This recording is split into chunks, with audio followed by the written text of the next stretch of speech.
You think wrestlers are friends, but it's not always like that. One wrestler cost another wrestler his wife, one stole a wrestler's girlfriend. But before we get into those, let's go to The Undertaker and Shawn Michaels. The Undertaker and Shawn Michaels share mutual respect today, especially after delivering what many consider to be the greatest WrestleMania match of all time at the 25th installment of the event. However, it wasn't all sunshine and rainbows. In the late 1990s, their relationship was far from friendly.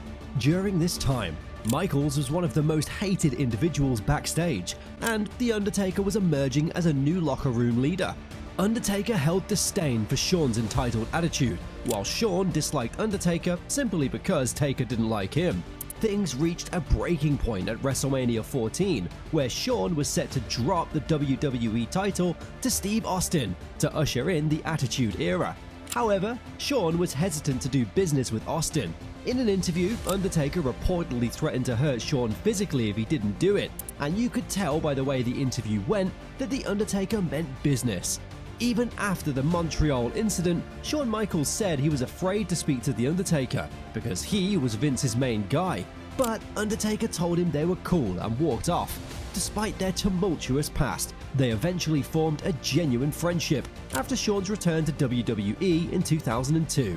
Now, I know it might be a surprise to see Roman Reigns and Randy Orton mentioned here, but it's indeed true that these two men were at odds with each other for a while. After the Shield broke up in 2014, Orton and Reigns went after each other in the summer of 2014. It was rumored that Reigns and Orton had a heated verbal altercation backstage, once as Roman felt that their sluggish matches in the build-up to SummerSlam 2014 were hurting Roman's momentum. A similar incident had occurred a year earlier in 2013, where the two men got into a shouting match due to a botched spot at a live event. However, over the years, Roman and Randy were able to amend their tense relationships, and their mutual respect is evident, as Roman is set to defend the WWE Undisputed Championship against Randy at the 2024 Royal Rumble. But that's only two set of wrestlers who hated each other. We still have to get to the wrestler who slept with another wrestler's girlfriend, and another wrestler's beef that ended up in a real all-out fistfight in an empty locker room. But before we get to those, Jeff Hardy was feuding with CM Punk. It was one of the best feuds that was highlighted by a great TLC match at SummerSlam 2009. These two lived completely different lifestyles. CM Punk being straight edge, he didn't drink or smoke, but Hardy was dealing with substance abuse. Everything was going great until Punk used his promo and talked about Hardy's real-life struggles with substance abuse and his two WWE wellness policy violations. This really pissed Jeff Hardy off, and his brother Matt Hardy as well. A few months later, a video surfaced of Jeff intoxicated and ranting about Punk calling him a nerd. He also said that Punk was too cocky outside and inside the ring. CM Punk, I think you're a nerd. You, my friend, are way too cocky, inside and outside the ring. Nikki Bella and AJ Lee were two of the biggest names of the women's division during the early 2010s. Their characters were total opposites on screen, and it mirrored in their real-life heat. It all began when AJ Lee dropped her famous pipe bomb promo in 2013, where she expressed her true feelings about the Bellas reality show, which resulted in Nikki confronting her backstage. They didn't see eye to eye from that moment for many years. In September 2015, Nikki surpassed AJ Lee's reign as the longest reigning Divas champion, prompting speculation that it was intentional. Despite this, when AJ Lee retired from WWE, Nikki had nothing but kind words for her. 3 years later, Nikki expressed her desire to have AJ be a part of WWE's first all-women pay-per-view, Evolution, but AJ chose not to participate. The most recent case of two wrestlers being at loggerheads are none other than Seth Rollins and CM Punk. Despite the fact that their on-screen feud is just getting started, they oddly share a decade-long history together. Although CM Punk now calls WWE his home, there is no denying that after Punk famously walked out of WWE, he criticized the promotion for many years. Seth, being loyally devoted to WWE, started getting back at Punk. Just 9 months before Punk made his historic return to Survivor Series 2023, Seth called Punk a cancer and publicly told him to stay away from WWE. Stay away, you cancer. Get away from me forever. Seth's over-the-top reaction to Punk's return went viral on social media, with many claiming that Seth was legitimately pissed off at his comeback. Another wrestler, Scott Steiner, had beef with several wrestlers backstage, like DDP and his hatred for Flair, but he hated one guy more than the rest, and that was Hulk Hogan. Both were in the WCW, but during the downfall, Hogan played a big part in it, and that was when Steiner started to really dislike Hogan. After being in WWE, Steiner joined TNA and was doing really good until Hogan and Eric Bischoff were hired. Steiner went to Dixie Carter and warned her about Hogan and how he'll bring the company down. Steiner was released in 2012 and started going to Twitter talking about how Hogan destroyed TNA like he did WCW. He hated Hogan for destroying TNA. Hogan filed a police report claiming Steiner approached his wife at the airport and said that he would kill Hogan when he gets off the plane. Steiner claimed he did not threaten Hogan's life. Talk about fighting it out. Booker T and Batista did just that. During a photo shoot for WWE SummerSlam, they were exchanging words. They eventually agreed to continue the altercation behind closed doors. They got into a fistfight in an empty locker room, and Booker T got the best of Batista. The feud began because Batista had an ungrateful attitude of his fast-track WWE stardom. The Hall of Famer Ric Flair is an icon, but in Scott Steiner's eyes, he's a piece of trash. Steiner was no fan or friend of Flair. Their feud started in 1991 in WCW, when Steiner believed that Ric Flair gave a bad performance, simply because he didn't like the idea of putting Steiner over. On an episode of Nitro, Steiner did a promo strictly about Flair, basically telling Ric Flair that his career is dead. He even talked about Stone Cold and how Ric Flair and his friend got Stone Cold fired from WCW and called him a jealous old bastard. Steiner didn't stop there. On another episode of Nitro, he told Ric Flair some more about himself, but this time it was to his face. He called him low-class white trash from Charlotte, South Carolina, and proceeded to put false teeth in his mouth and talk more trash before Ric Flair was attached. Randy Savage and Hulk Hogan were central figures in one of the biggest storylines of the 1980s, seemingly transitioning from best friends who turned into bitter rivals. The primary reason for their falling out came when Savage accused Hogan of having an affair with Miss Elizabeth, both on-screen and reportedly in real life. Randy even blamed Hogan for his real-life divorce and never forgave him. One of the biggest wrestling mysteries surrounding why Hulk Hogan had a black eye at WrestleMania 9.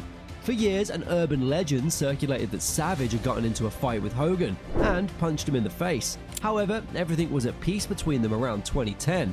In Hogan's words, they had a nice conversation, apologized to each other. Their reconciliation occurred just a year before Randy Savage passed away in 2011. The feud between Kofi Kingston and Randy Orton was weird because nobody knows why Randy didn't like Kofi. Now, Randy did admit that when he was younger, he had a big ego, so maybe that's why. In an interview, Kofi expressed that Randy just didn't like how he was moving up the ladder towards the championship. So, he went and talked to the higher-ups in WWE, and Kofi's career started going back down. But we don't know Randy's side of the story, and you know, there's always two sides to a story, and without the other side, it's just invalid. What we do know is that Randy kept calling him stupid when Randy, Kofi, and John Cena battled in a triple threat match in which Randy was supposed to win by hitting Kofi with the punt kick. But Kofi failed to get in position, leaving Randy to hit him with the RKO, and Kofi just didn't take that well.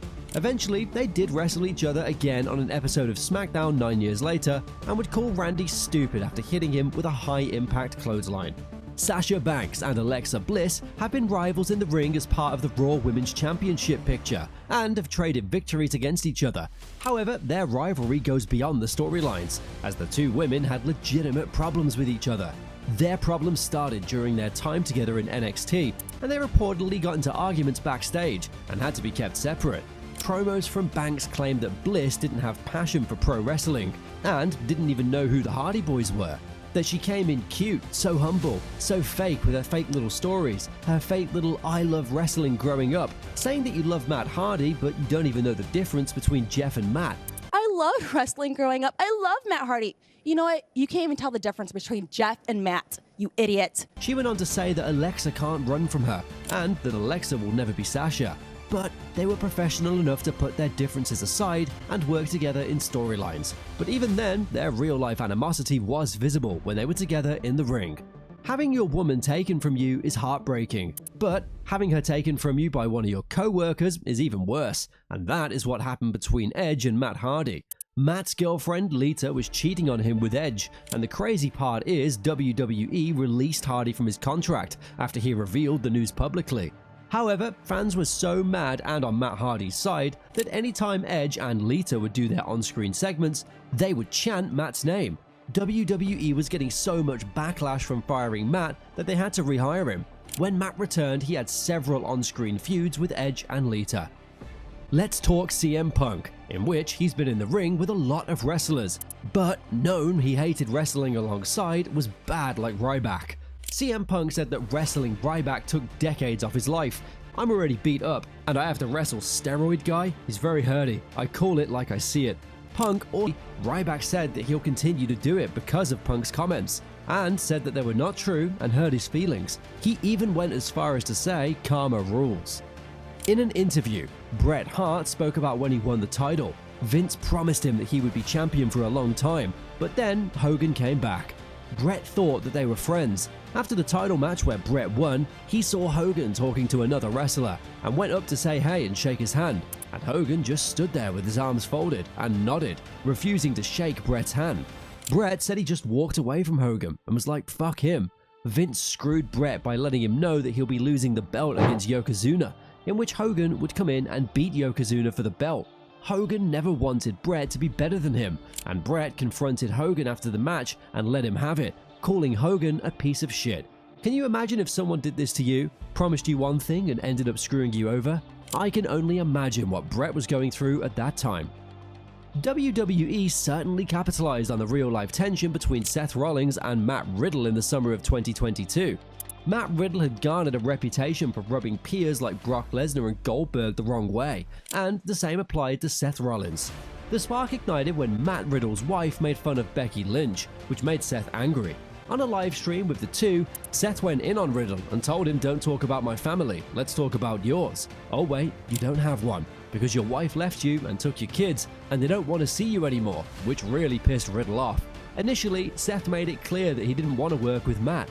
However, a while later, Seth and Riddle seemingly changed their minds and initiated an on-screen feud. Contrary to initial expectations of a lackluster rivalry, Seth and Matt proved critics wrong by delivering one of the best feuds in recent times. Seth and Matt both pushed boundaries.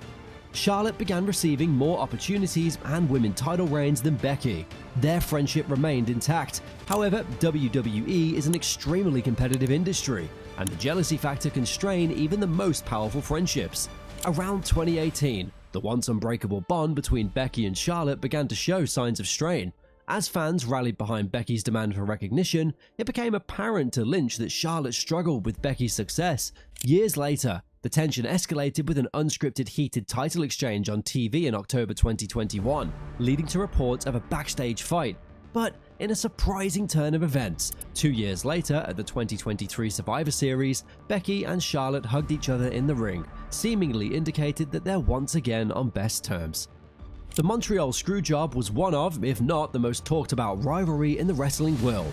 No feud in WWE history was as intense and game-changing as the one between Shawn Michaels and Bret Hart. Looking back, their real-life hatred for each other changed the WWE forever. It all started as two co-workers aiming to become WWE's #1, but it quickly turned into a bitter rivalry, as Michaels and Hart aimed for the top spot and hated each other's attitudes. Michaels' provocative comments about Bret Hart's personal life led to a brutal backstage altercation, resulting in Bret pulling out Shawn's hair, and Shawn later facing suspension. The animosity reached a boiling point with the infamous Montreal Screwjob. Following this incident, Shawn and Bret remained at odds for nearly 10 years before finally reconciling.